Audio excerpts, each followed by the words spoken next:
hopefully now you have even more. You want to see Konas even more. You can just go around and see it by yourself. Our next presenter is an advocate of human first design. Rama Gheerawo. He is an international and inspirational speaker, author, and designer. He's a serial innovator in the fields of inclusive design, design thinking, and creative leadership, having personally led over 100 projects internationally with governments, businesses, academia, and the third sector, with clients such as Samsung, Toyota, AgeUK, and Panasonic. Currently, he is working as a director at the Helen Hamlyn Centre for Design at the Royal College of Art, and he's a reader and inclusive design expert. By the way, just last week, as I remember, he was selected as one of 12 creative leaders by the Creative Review Journal. So, Rama and his presentation from livable to lovable, inclusive design in the city. So, let's welcome Rama.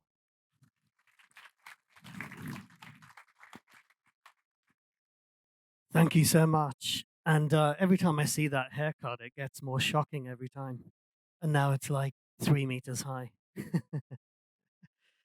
um, why is this called livable to lovable? Well, the word love is something that we are afraid of. We don't talk about. But I think as designers, it's something that we can absolutely live. When we speak about cities, we want to make them livable, and that's a baseline. But actually making them lovable is a human attribute. I met two people yesterday from the village where Khalil Gibran, the poet, was born. Are you guys in the room? Hello, hello. Um, and talking yesterday, this is actually inspired by the conversation with you guys. But what does Khalil Gibran say about love? He says, "Yesterday we obeyed kings and we bent our necks before emperors. But today we kneel only to truth, follow only beauty, and obey only love." And that is the role of the designer, full stop. So you don't have to bend anymore. The center that I have the honor of leading has done over 300 projects with 200 organizations. How many of you have been to Heathrow Terminal 5? Oh, so I can't lie and tell you anything. There's a few of you here. Bottom center, we looked at the wayfinding there from a humanist perspective. If you like what is there, we did it. If you don't like it, they executed it badly. So I'm going to be talking about two things that are really close to my heart. They're like two hands, two legs, two eyes, two ears. Inclusive design and creative leadership. But there is a problem with design. So hands up, how many of you have a smartphone? Trick question. If you type in the word design into your smartphone keyboard, what comes up as a predictive icon is this. It's sort of two French people from the 1940s with liver problems. And is this what a designer does? Designers, we are makers, practitioners, but we're also facilitators. We frame things, we strategize. We make every conversation better. Design makes every conversation better, but it's often left out. And yes, for the architects in the room, I include you in that. So, what does it mean to design? Well, I think it means to design with your head, with your hand, and with your heart. And I just want you to do something with me. I want you to just bring your hands up to your head and feel your head, because that is one of the most powerful things. Put it on your heart. When's the last time you talked to your heart as a human being? When's the last time you listened to it? And now give the hands a little shake, jazz hands, because that is creativity being deployed. It also means to work with real people. On the left is my colleague Chris talking to our youngest ever participant, this little boy aged 2. And he's talking to him for Samsung, who in 2008 came to us and said, "Apple is spanking us. What do we do?" And we said two things. This is not a product, it's an experience. And stop talking about technology and start talking to people. So this little boy is actually telling Chris how to grow tomatoes, but also how communities communicate. This is Peter on the right. He's doing a project with Panasonic about older people and healthcare. And here he is going through the health routine of a woman in her 60s at 6 a.m. in the morning. So he's immersing himself to understand. Don't work with fake people. What do we notice about all these people on the screen? And this is, I just typed persona into Google, and this is what came up. What do we notice about them? Their expressions. They're all smiling. Is that the universal human experience? No. So if you see too many teeth in a presentation, people walk away. It's not real. Inclusive design is defined as including the needs of the widest number of people in your design. Now, the UK government don't get everything right, and right now I think lots of people are resigning or being fired in the UK, but they got that right when they defined it. It's about including humanity. It's about the widest number of people you could reach. And we love inclusive design. We even have a conference called Include. And in 2019 in Detroit, Include looked like this: a future.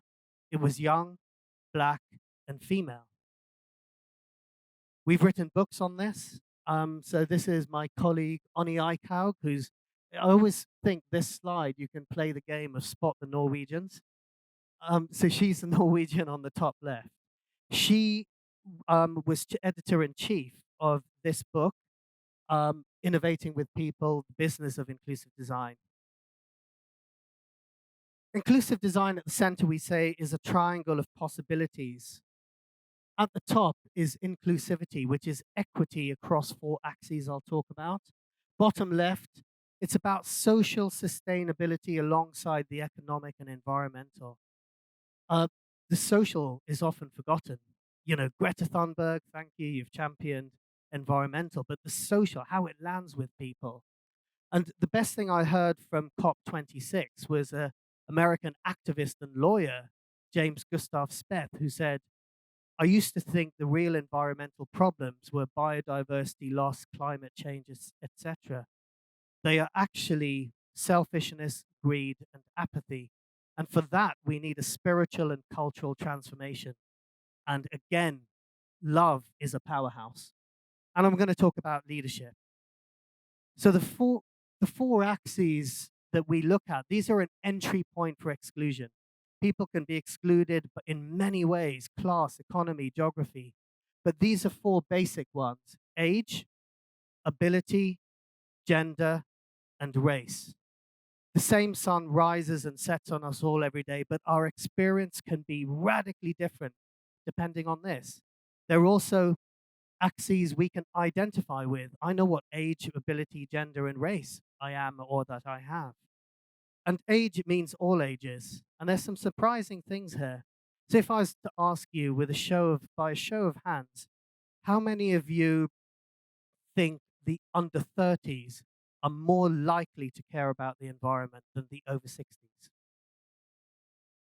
Actually, you can tell where I'm going with this. Actually, they care the same. So another question, how many of you think the under 30s are more likely to do something? No one's putting their hands up because you know the answer. It's actually the over 60s are more likely to do something. So we need to bust those myths around age. Ability is everything, not just physical, but mental health. Gender, it's not just binary. The World Health Organization talks about 54 different types of gender. And race, what does that mean? You know, the pioneer of DNA sequencing says the concept of race has no scientific basis. And actually, we're all Africans. So we need to radically rethink that. Leadership is really important. We can talk about inclusive design, but unless we pump it forth, unless we vibrate it through our internal and external universe, it doesn't make sense. So about 15 years ago, I was pondering some of these questions. Top center, what if a leadership book was written by a creative? Bottom center, is there a leadership model that includes all ages, abilities, genders, and races?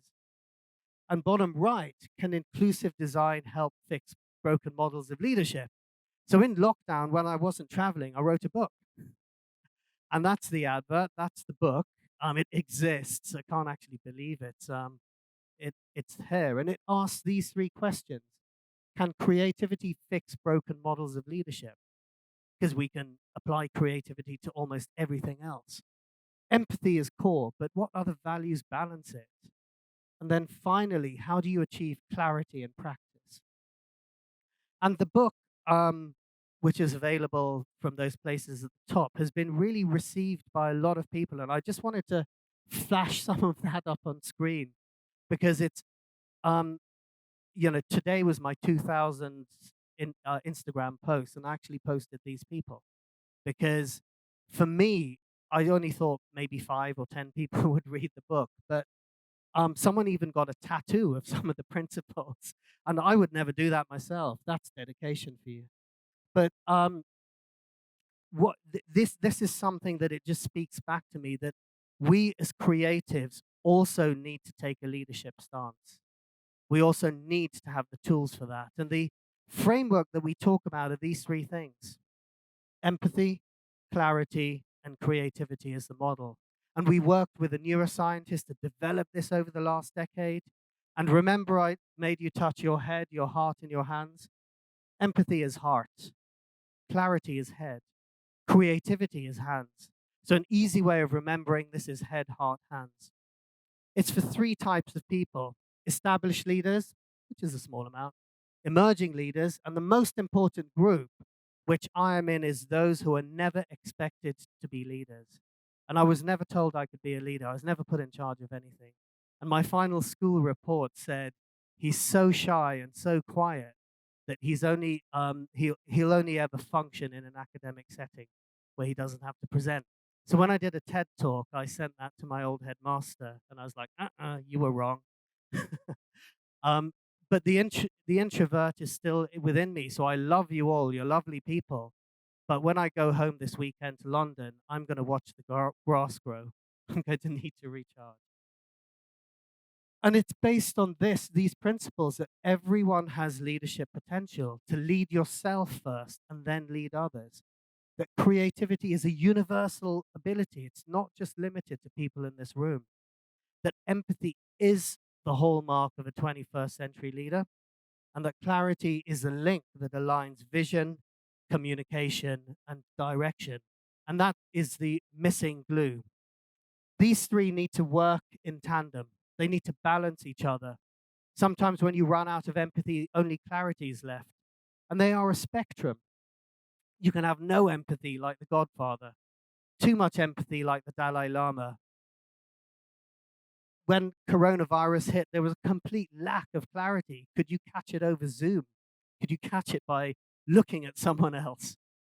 And on the right, I just love Nike's slogan. It's a directive of just do it. Creativity is a spectrum. So what's that on the left? It's the Eye of Sauron. Well, the Eye of Sauron wasn't very creative. Did more of the same evil rubbish with the same kind of orcs. And on the right is any museum or Tate Modern, like the Tate Modern. So empathy, just a couple of quick examples. This is my most powerful example in the book.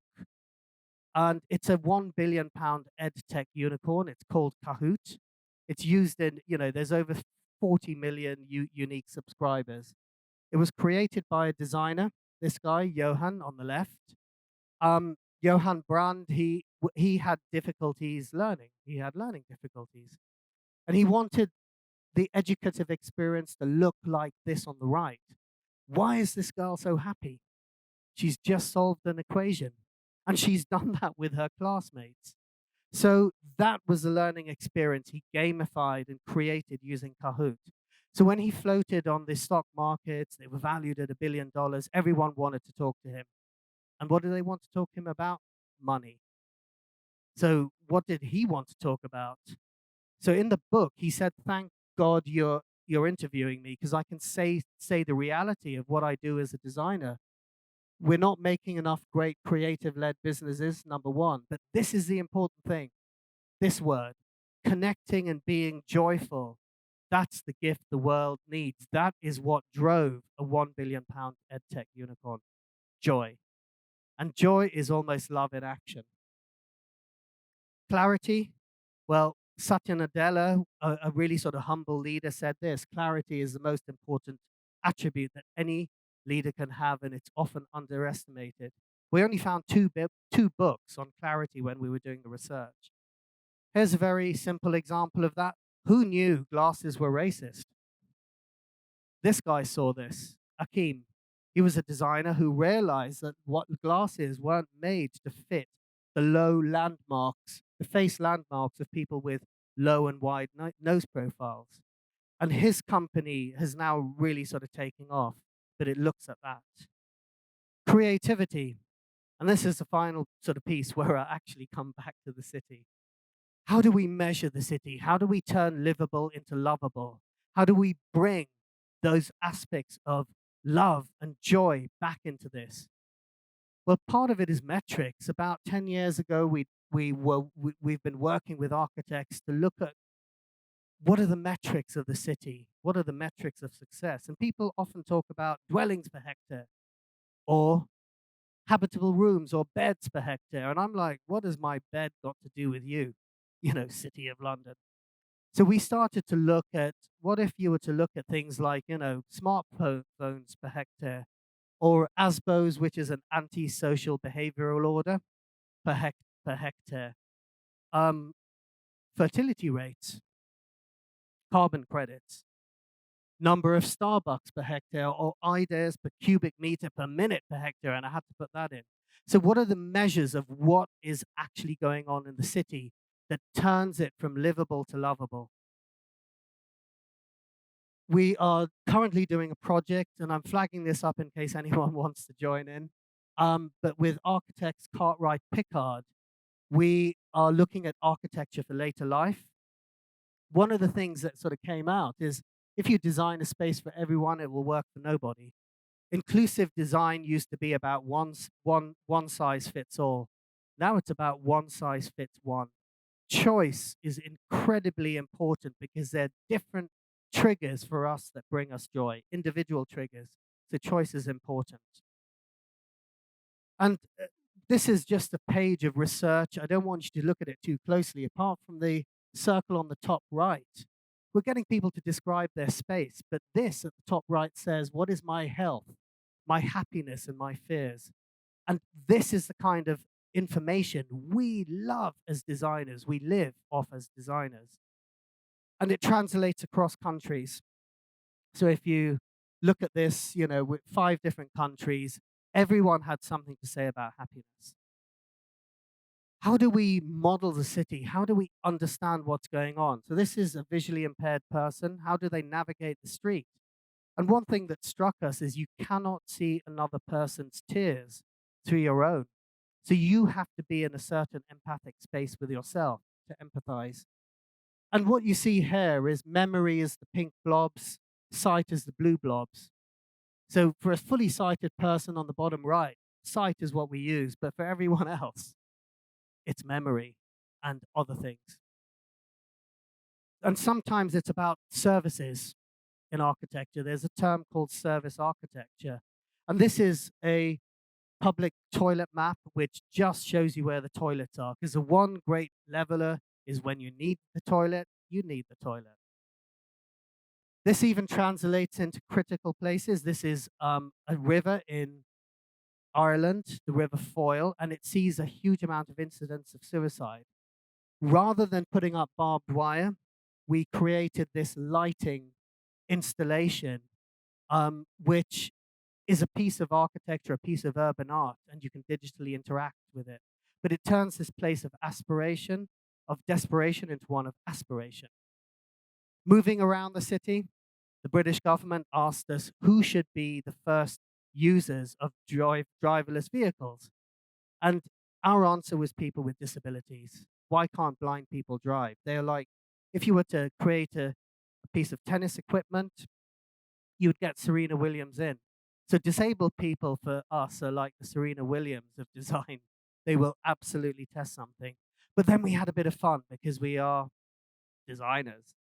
We sort of said, what if a sports car was a car that you did sports in so you could swim your way to work? What if it was a living park that came to you with a resident pet to lower your stress levels? And yet I had to come back to toilets. What if Uber was to bring you a loo wherever you are? And this is called the Uber Loo. We did pitch it to them, but they didn't bite. So in the last minute, just to say, design for people, not users or consumers, because users use, consumers consume, but people live. No one in human history has ever said, "Hi, my name's Rama. I'm a user of carrots or beer or Bollywood."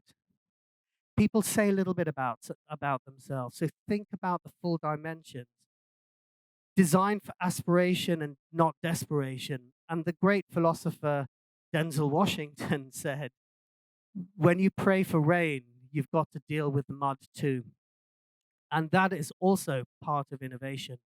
So I want to end the presentation with a quote.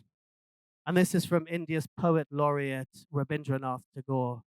And it speaks to why we need to not shy away from speaking about love, talking about love, and living love. Because Pete talked a lot about peace, and behind that was a lot of power, the power dynamics of a situation. And as designers and architects, we create that. And I think your presentation on the history of Kaunas showed that. So Tagore said this: power said to the world, "You are mine," and she imprisoned him on her throne. Love said to the world, "I am yours," and she gave him the freedom of her house. So, livable to lovable is that access to freedom. It's that road to freedom. And it's born in human experience. It's deployed by empathy, by clarity, by creativity. And I wish you all, through that love, freedom in everything that you do. Thank you.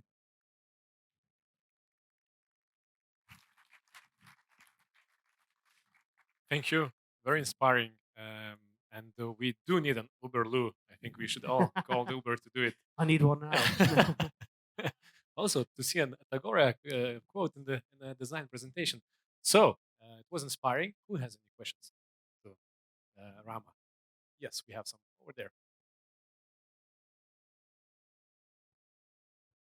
Hello, and thanks for the presentation.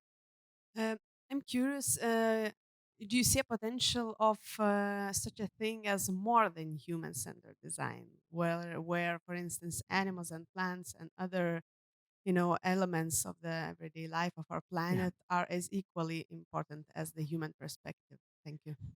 absolutely. There is something out there called life-centered design, but it's such a big concept. What does life mean? But there's also respectful design, which really came out from looking at the treatment of indigenous peoples in America. But I think this is why I talk about love, because if you walk through this world with love in your heart and your hands and your eyes, you won't see that difference. You will actually see the positivity elsewhere. Why do we talk about people-centered design? Because people have the ability to muck up this planet and have done. People have the ability also to be the most amazing elevators of life itself on the planet, to actually turn back the tide and to actually make a difference. And I'd have to say designers are the best humans. We can barrier or bridge things. Sorry, if I'm a fundamentalist about anything, I should come with a health warning. I love design and I love creativity. Never wanted to do anything else. That's a great question, by the way. So, one more question. Was it no here somewhere? No, there was a hand. I think someone was just stretching. Yeah. Okay. So I have a question. I can guess your answer. It's going to be I need to buy the book to know that. But if you could answer shortly, so what qualities balance empathy? That was a very interesting question by you. Sure. Well, you wouldn't. I'm not advocating for you to buy the book because you should have already bought it. Um, but it's creativity and clarity. So when we did the research, I say I learned empathy as a human being, creativity as a designer, and clarity I learned from an ex-girlfriend. And don't look at me like that, people. You've all had that relationship where you think, what happened? But it's those are the sort of trifecta. And we've done a lot of work with a neuroscientist to look at the different parts of the brain, the mind, the heart, the physiology that activates. And it's really surprising because it was born from experience, the 300 projects we've done, personal experience. And when the first person actually turned around and said, that makes sense, it was a magic moment. When we had a research fellow who gave of her career to come and work with us for 2 years to study this, I was utterly stunned because I was like, how can anyone believe something that kind of came from my head? But it really came from the head, the heart, and the hand. So those are the three things. I like simplicity. I like three things. Yeah. Remember three things, Yeah, not I saw a 59. lot of people taking pictures of that slide. So we will Yeah, you remember. can all get tattoos as well.